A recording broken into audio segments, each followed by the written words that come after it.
First thing you want to do on a rewire is get your cable access route sorted out. So we've been lifting floors here today, getting things ready for the installation of cables. Downstairs of this property has got a lovely void space underneath it for running cables, getting things around, which is great. And then upstairs, we've been lifting some floorboards as well. Do you need to pull some slack on those? Yes, please.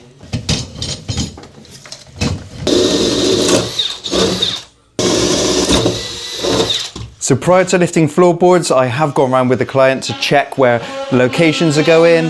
For example, in this room, the light switch is currently over here, but due to the door swing being changed, it's being hinged from the opposite side as this is a renovation project, so they're making all the changes now. So it's going to be a hinge from the other side, so the light switch is going to be on this side rather than it be on that side like it was previously.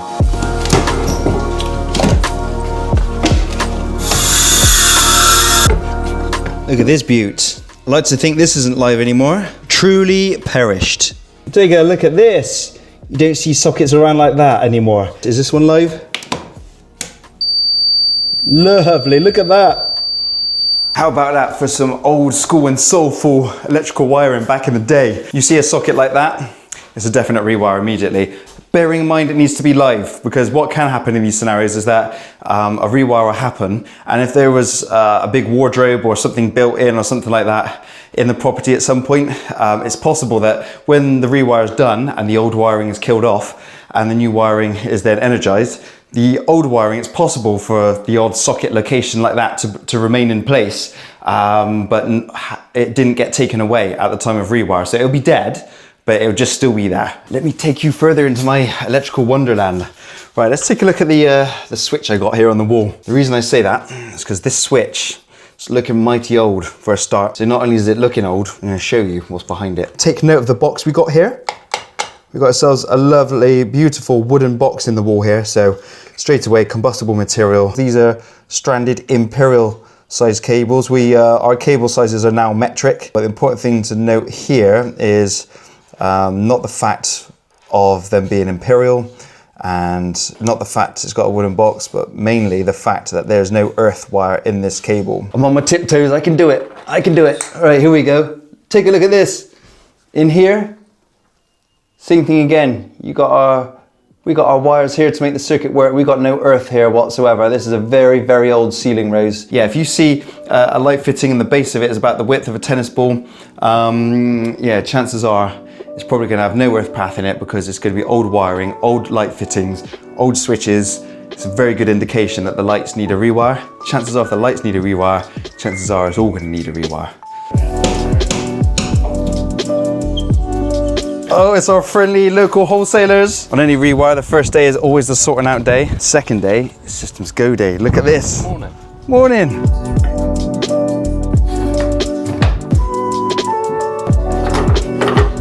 Oh, that's heavy, come on. Oh, heavier than it looks, I can assure you. Whoa. Very important. When you lift a floorboard, make sure you denail it, right? Because these types of floorboards where you got the nails in, take a look at this. Obviously where I pulled at the floorboard, means that the nails have just stayed sticking through like that. So, what's the issue here, Leon? I know you're thinking. Have you seen Home Alone? Do you remember that scene from Home Alone where he stands on the nail? It reminds me of that every time. So really important, guys. You need to make sure you denail those floorboards.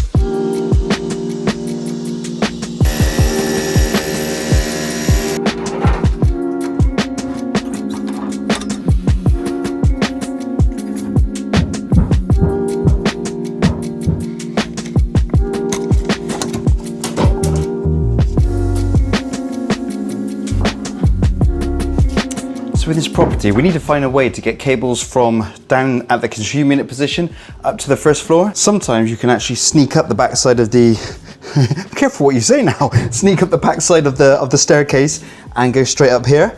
But the problem we've got here is that the plasterboard is just so tight, so literally tight to the step. There's no way of getting any access up there. So we got to think on our feet with this one.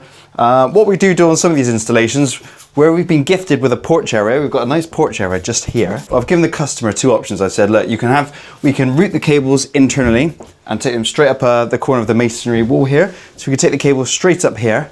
But the only thing to that is that we're allowed to put cables anywhere within 150 mil from edge of framed outwards. However, the only downside to that is that we'll chase those cables in, cap them up, and then they'll be plastered in by a very good plasterer. And then what happens is, yeah, they're in the wall. However, the only downside to that is that if you ever wanted to add any cabling in any way, then you can't. And well, it will be harder to do that. But what we're going to actually do is run a trunking, which will run down the edge of this side of this sort of like window frame here. There's more than enough room there. And what that then means is that if a customer ever wants to add anything, adjust anything, change anything, then they've got an access route to get from the downstairs to the upstairs of their property. This isn't just an easy way out for us by not having to do chasing, so we do this. I've actually given the customer the option and explained the pros and cons to each one. Quick reminder to all you tradesmen that love to get in and crack on with the job. Always remember, get your batteries on charge. First thing to do on a job, always get the batteries on, because without the power, you have no power, literally, within yourself or within your tools. So yeah, always charges on as soon as you get to site. We feeling, Ben? We feeling good? Yeah, not too bad. Good. Here's something to consider when you're having a rewire done. This is more from the electrician's point of view, and that is, oh my.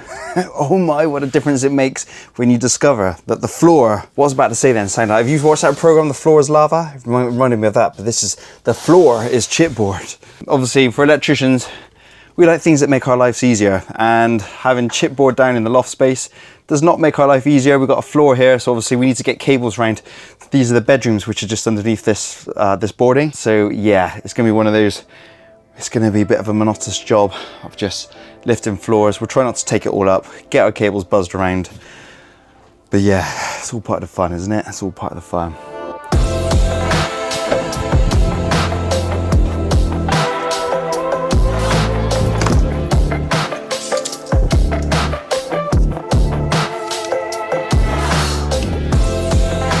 Okay, so we've got Ben upstairs. He is cracking on with the upstairs and downstairs lighting, and I am on chase day. Things are going good, guys. Things are going good. We got cables to all the positions, well, a lot of the positions that we need. I've decided we're basically at midweek now, and I'm thinking, you know what, let's get chasing. This is the really nitty gritty stuff now, so we're going to get that done. And I have brought my wonderful chase equipment with me here. This is state-of-the-art kit here that we use. It's got the dust extraction with it, and instead of the traditional method of like spot drilling and then hammer chiseling and stuff like that, it's got diamond blades on it, and basically when they rotate, they take out the wall and they chase all the way down and take out the box areas nice and neat. In new builds, the switches must be within a bandwidth of no higher than 1200 mil from the ground and no lower than 450 mil from the ground. So anything between when you measure up the wall from 450 mil up to 1200 mil, anything within that bandwidth can go when it comes to sockets and switches. However, this is not a new build. This is an existing property, so those rules, those regulations do not apply.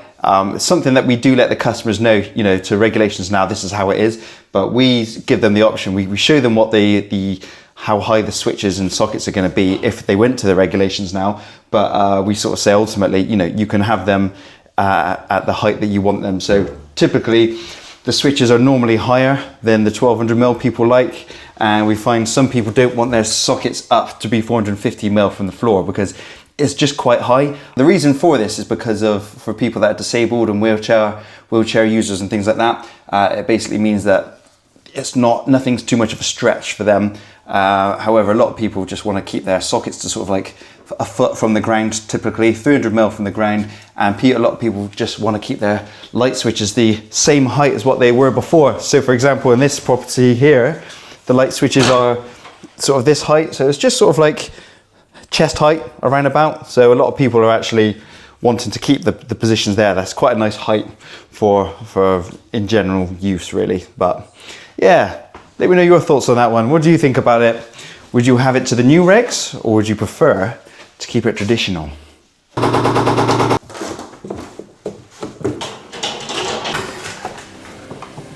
Are we ready for this? Okay, let's go.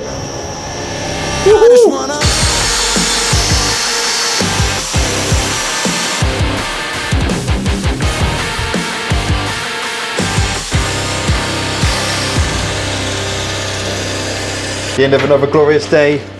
Ben, how's your day been? Long. Long.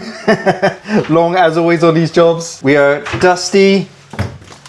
I'm trying to find something that rhymes with dusty, and all I could think of was crusty. We're not going down the route. We're not crusty, but we are dusty. One thing I must say about this beauty is that it has saved a lot of dust throughout today. We have a lot of rubble here. We've got a lot of rubble on the floors. If you take a look down here, you can see we got rubble here, there, and everywhere. However, the amount of airborne dust that you normally get on a rewire is immense. Normally, that you can see it in the rooms. And what I loved about using this unit is the fact that yes, you do get a lot of debris and things generally going onto the floor, but it's generally the bigger stuff, so it just falls straight to the floor. But with the dust extraction, with this piping on it, this basically is a glorified Hoover. Basically, it's a glorified version of Henry. I know you guys are probably thinking, it's a bit OTT to be doing vacuuming mid-stage of a rewire. Here's the thing with it. In this scenario, it's nice just to keep the place a little bit up together, because one of the customers, there's two of them, but one of them's staying here overnight. So it's just nice that when they come back, they can see that the place, alright, it is a building site right now, it's a construction area. However, at least it's still, you know, half decent to come home to. That's what we really try and make sure we do at the end of every day. You know, we're never going to get it perfect, but it's just nice to make it feel just a little bit like home for when the customer gets back. So we're looking at a kitchen ring then. So that's the consumer unit there at this point. That's consumer unit. Yeah. They've hit sockets around the kitchen. Yeah. So what we've done is we've wired 2 new legs in. Yep. For the kitchen ring. Yep. We're going to Wago their legs together at the fuse board, connect our legs into the fuse board, and we're just going to go to point 1, point 2, disconnect this, and we've then got a ring. That's what's happening. Kitchen ring done. Kitchen ring done. Just like that. Just because you don't know what's going on, it doesn't mean your employees don't know what's going on. Someone understands what's happening around here. Okay, another great day on our rewire. Yeah, we pretty much got cables round to all of our positions that we need. Great thing with doing a rewire quite often is the fact that you can actually get the new wires in place whilst still keeping the old stuff still up and alive and running. So obviously this light fitting, which is here nearer the window, that's not going to be the position anymore. It's going to be centralized to this point here. The light switch is moved to this side of the door here, because this door is going to have a new door and be hinged from the opposite side. Therefore, the existing switch position here is going to be no more. So it means that we can get our new cable in without it causing any issues with the existing system that's already in. So it's like that in most places, but anywhere where the positions are of the same place, we can simply just drop cables down very close to the existing positions for any new wiring.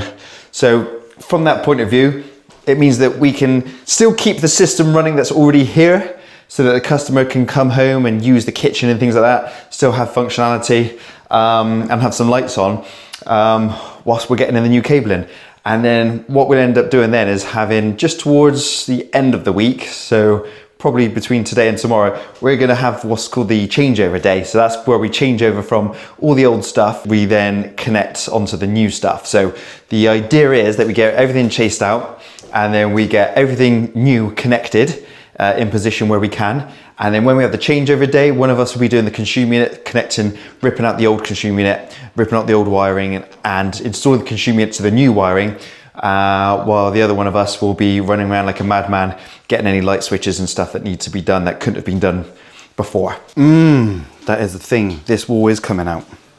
So maybe Yeah, let's look at not connecting to this one then, because if this wall is coming out as part of the refurb project, it'd be good, I'm thinking, if, That one. yeah, if we can make it that one. Obviously that's cooker, it's on its own circuit. We get to that one of our new cables to there, That one. and then One behind the fridge. behind the fridge, yeah. Make sure you protect your knees. Must protect the knees. Your knees go, you're done.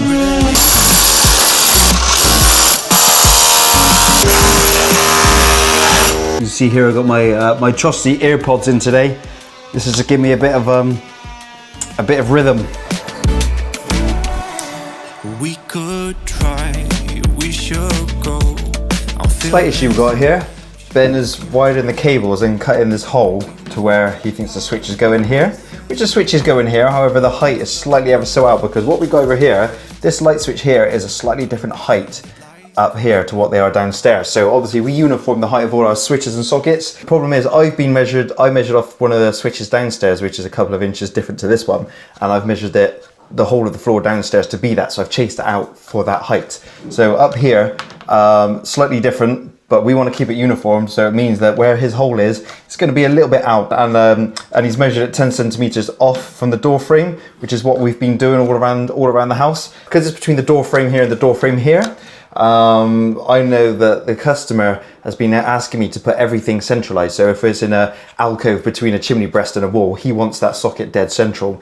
The socket at the bottom of the stairs, he wants it dead central to the length of the skirting board. So I already know that he's going to want this dead central in this space here, even though 10 centimeters off the door frame is what we've been uniforming it so far. So the fact of that needing to be moved a little bit means there's going to be a little bit of a hole here. So I've left my good friend Ben downstairs a nice little note just to say, patch in that corner there.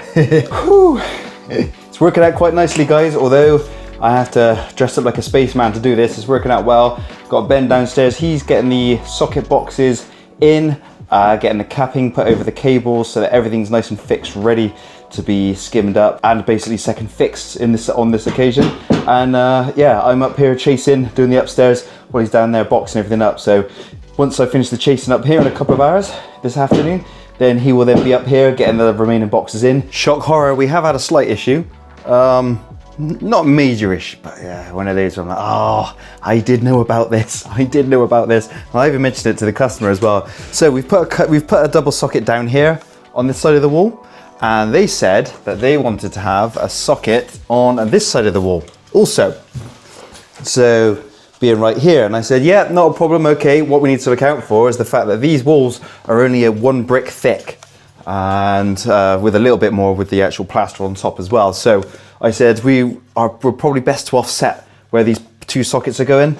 So if one socket's going here, we need to make sure that the one on the other side of the wall is not directly on the opposite side, because the brick is about 4 inches thick. If we then sink in a box which is 35 mil on each side, that's 70 mil of that taken out. And by the time you then got to send, say, a 1.5 to 2 inch screw through. Sorry, I know I'm going between metric and imperial here, but it's because the boxes are in metric, but the boxes of screws we buy are actually in imperial. So I'm going between the two. But what's that? 2 inches, roughly about 50 mil in length. Yeah. So basically, by the time you've added on, say, 35 to 50 mil. For the length of the screws, you're going to be potentially punching straight through to the box on the other side. And guess what, guys? That's exactly what's happened. This box went in second here. So this one on this side went in first. And Ben had it all nice and fixed in perfectly. But I came in and looked a minute ago and thought, hold on a minute, this box is not sat flush on the bottom. I thought, surely Ben wouldn't have left it like this. Surely not. The boy's had a moment of madness. The job's turned him crazy, I thought to myself. But what's actually happened is, it's actually where he fixed this one in first. He then went through to the other side and then fixed this one in. But then the screws have then, from the other side, have then pushed this box forwards here. So we've either got to try and look at trying to refix it on this side, or we may end up having to move this one a bit more into the corner. Look at this, he's only gone and done it. Ben's been on the case, and basically I was thinking we need to get a cable. We need to get some cable in for some cables in for the lights here. And with it being sort of under the stairs toilet, these kind of areas could be quite tricky. But he's managed to find we've got a lovely box in here. So what he's managed to do is lift some floor up, and he had to make a little incision in it here. but he's managed to poke it up the wall inside of this box in, getting up to this switch position here, which we can then recess a switch box in here. And obviously this is dead. This will be dead. This will be gone. So we'll have a lovely recessed switch position here, and then up here is going to be our new light. So basically much better than this older tire. Look at this. Ours all just clips up all horrible. Ben has found a beautiful way to do it without any cables being on show or anything like that. Delicious. Slightly burnt, just the way we like it. Just the way we like it. So we've got to the part of the job now where it's time to kill the lights. We've managed to get away without having to turn any power off at this point, and that's because we've been able to pull the cables up and get boxes into locations that haven't currently got any electrics there at the moment. However, the landing light switch is going in exactly the same place, so it's literally the only thing where it's going to be smack bang the only same position. To enable me to get the chase done straight up the central pit, the central part of the landing, I need to turn some power off, so it's time to say goodbye to the lighting circuits.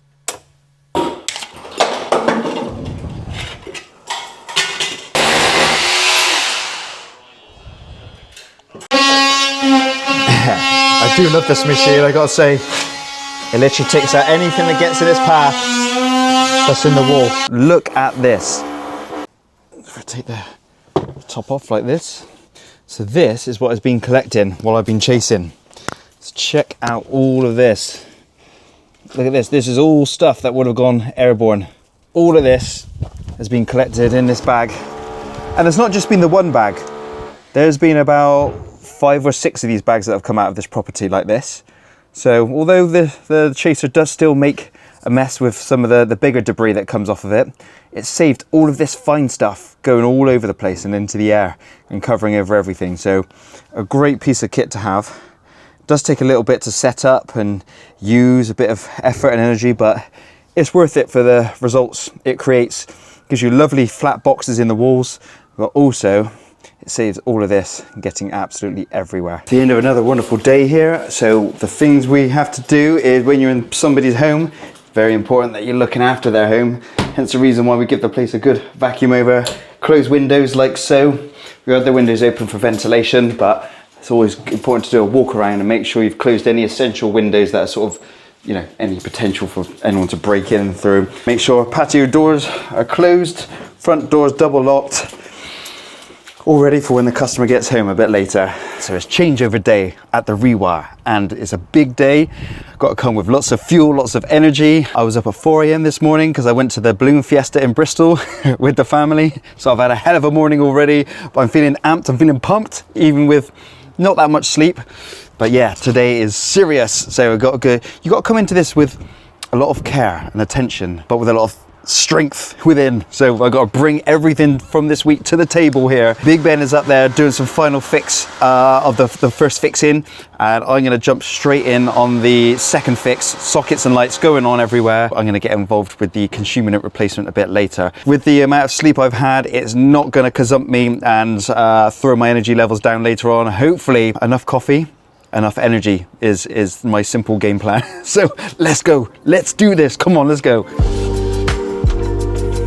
Right, so a little something I like to do on these jobs, and that is, I've got my rolls up here. They've got my sleeving on, so this is my green and yellow sleeve in for the earth. So I'm going to grab a nice load of that off of my reel in the van, and what I then do, I just break it off like this. It's not often you're going to see me fill my crotch level, but however, you must see this. This is necessary. It doesn't look especially aesthetically pleasing here, but all I'm doing here is just tying on my different coloured sleevings like that onto my waist belt like that. It means that as I'm moving around the house, I have everything I need. But when I do the consumer unit and various bits, anything that's a little bit low level but not low enough to be sort of sat down on the ground, I've got this very handy item here. It's very small, very easy to store in a vehicle, and even in a backpack. You can use this for traveling and all sorts of stuff. But check this out. It simply opens up like that, locks in like this. Check this out, here we go. Sockets, these are the ones.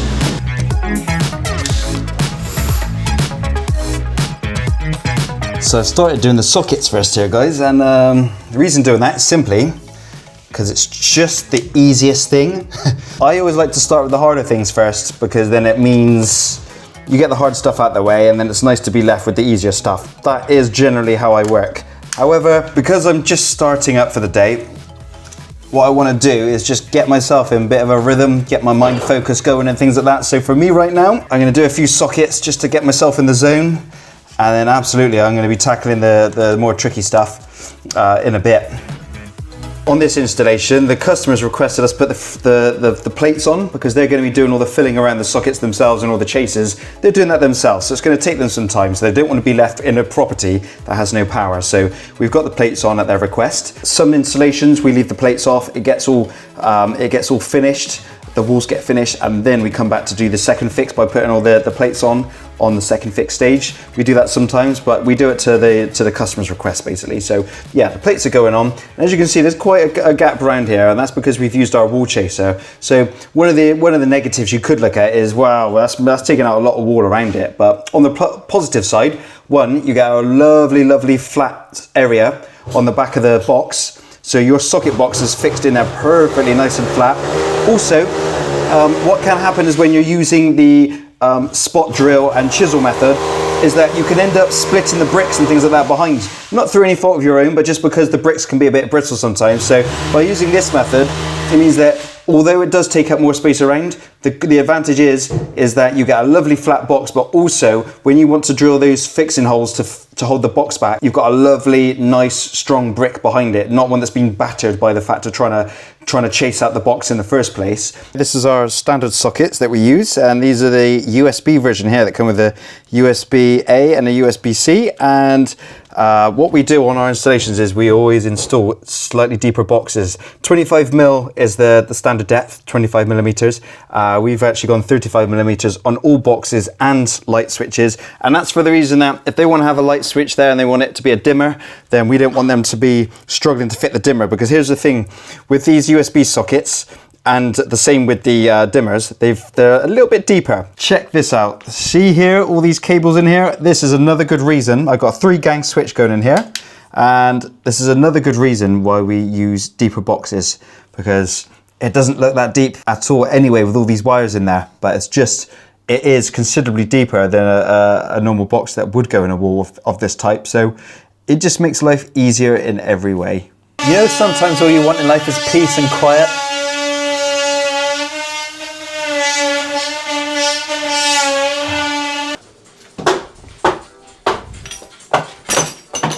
What happens with a lot of these installations is that the rewire happens and the people are refurbing their house to go along with they get their ducks in a row, basically. They get the plumbing, they get the electrics done, they then refurb the house. But what they tend to do quite often is that the kitchen stays as it is, and then the kitchen is then done at a later stage. So what I need to do basically is, there's no point hacking all this apart, seeing that the wiring looks like it's been done more recently. No point hacking all this apart for a kitchen which is then going to get ripped out and then have new everything put in anyway. So what we're doing is we're wiring new cabling from the consumer unit out to here, leaving the cabling here, and then we're looking to temporarily reconnect just the kitchen sockets and the cooker and the hob. And then by doing that, it means that we've got the new supplies out here ready for when the new kitchen comes, but in the meantime, they can carry on with their kitchen, keep it functioning until that time comes when they do have the new kitchen put in. It's a really good way, guys, of basically doing what you need to do and making sure that everything's future-proofed. However, we do have to make sure that it's safe. So the first thing we do is just do our checks on it as electricians to make sure that we're okay to reconnect this onto the new supply. Just noticed something actually, something is adrift. Looking at the cooker circuit. Look at my handy little tester here. Turn that on, turn the socket on. Right, nothing on. Right, cooker's not on, and the hob's not on at the same time when I've taken out that breaker. So there's only one 6mm cooker cable there, but it looks like it's feeding the cooker and the hob, which in some scenarios is fine, but not for this one. However, it's not unsafe because ultimately there is a 32 amp breaker there to protect that 6mm cable, so all good. However, from a convenience point of view, not good is the fact that you have a cooker here connected, might tell us how many kilowatts it is, it doesn't appear to, However, I do know that a double oven, you'd always put on its own 32 amp breaker. And this hob here, let's have a little look. This is where the potty's at. Yes, now we're talking. So yeah, you can see here, there's an isolator in the back there. That isolator is connected to this hob. And you can see from the stickering on the hob, we're looking at what? 6.6 kilowatt. Okay, so with this hob being 6.6 kilowatt, and with that being a fair amount of juice as well, you're probably looking at another 6 kilowatt for that as well. 4, 8, 12, 24, yeah, around about that. That's a lot of power. However, we do add diversity to the situation. Chances are not all hobs may be being used, and both ovens are being used. Hence the reason why the fuse, the circuit breaker isn't going to go. It might have been a thing, whoever lived here before, they might have experienced the odd tripping happening. It might not have ever happened. This is the way it goes sometimes, depending on living styles. However, if it's full-blown Christmas dinner and this whole hob is on full blast and the cooker's on, there's a very good chance that this is going to blow. So we will leave this connected temporarily because it's only staying in like this for another 6 months. Again, it's not a safety issue, it's just a convenience issue, because if that trips, it's just annoying that it's just tripped out, and you may not have noticed for an hour or two while your chicken was cooking. So convenience issue, not a safety issue. These sockets need to remain working out in this kitchen area. So I'm looking into it and I've just disconnected. There is 3 wires on this main breaker here for this socket circuit here. And basically what we got is I've taken out the old 2 Imperial ones here. We got a newer looking 2.5 cable here, the brown color. And that's the only one that's currently on. That's the only one that's on in there at the moment. And that circuit is labeled as downstairs socket. So when I come out here now and just do a little check, let's plug into this one. All right, we got ourselves some socket power here. And do we have it over here? Oh, nothing here. Anything over here? Nada. The fridge still on, moment of truth. Oh, the fridge is still working. Lovely light in there. Fantastic, fantastic. Right, okay, so we got a couple of sockets working here. The way it's been wired isn't quite right. You're not supposed to have spurs from spurs off of a ring circuit the way they've done it. So ultimately what I'm gonna do is we're gonna look at disconnecting all of the old circuit off, and what I'm gonna do is reutilize the cabling that does this socket here and this one here, because that's currently live. And what I'll do is I'll put a link lead from there across to the one over here, which ultimately will make these come live over here as well. And then there'll probably be one of these will then carry on going to the rest of the installation. I'll disconnect that cable off to make everything else dead. And what I'll then do is just put it on its own radial circuit. It won't be fused as a ring, but it won't be necessary just to power a few sockets. This is all our new cabling we've got under the floor here. So this new cabling here has been coiled up ready for when the new kitchen's ready. This side of the kitchen is concrete floor, and this side is floorboards. So what we did, we ran our new supplies from the consume unit, we ran the cables under the floor here, and we managed to get them as far as here, where right there is now where we drilled from the concrete side underneath the actual units, so it's not on show. We drilled through onto the hollow side so that our cables could come from under the floor, come up through these holes, and basically there's a couple of ones that didn't quite work out, so Ben's drilled a hole further back here, so all our new cables come up there. So when this kitchen gets taken out, then all the new wiring is right here, ready to connect onto. Hence the reason why we're just utilizing the old cabling for now, but this new cabling is what's going to get wired round when all this comes out.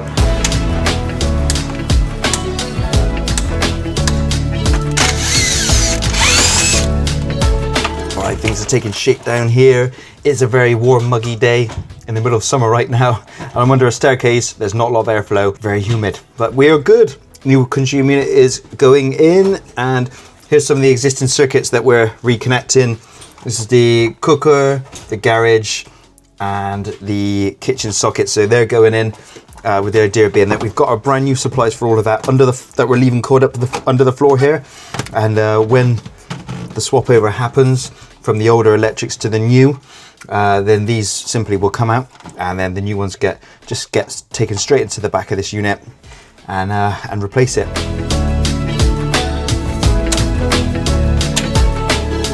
You know what? It's at this point we're running out of daytime here, and I need to get my pace on, so I'm not going to spend my time videoing. However, I'm going to crack on with it. I'll see you in just a second. We are back. We are back in business. It's finally the final day on this rewire, and it's been a heck of a job. It's all gone well, it's all gone well. Sorry to cut you off on the last bit, but it was getting very, very busy, and it got to the point where I just needed to get on. So we've made it, Let's take a look. Consume unit has gone in beautifully. It's gone in absolutely beautifully. Got our earth bond down there. Cabling has gone well. We had a couple of little bits and pieces to have to sort out. A couple of the bits of the testing which weren't quite making sense, but we quickly figured out what it was, and we managed to get everything on safe and working and certified.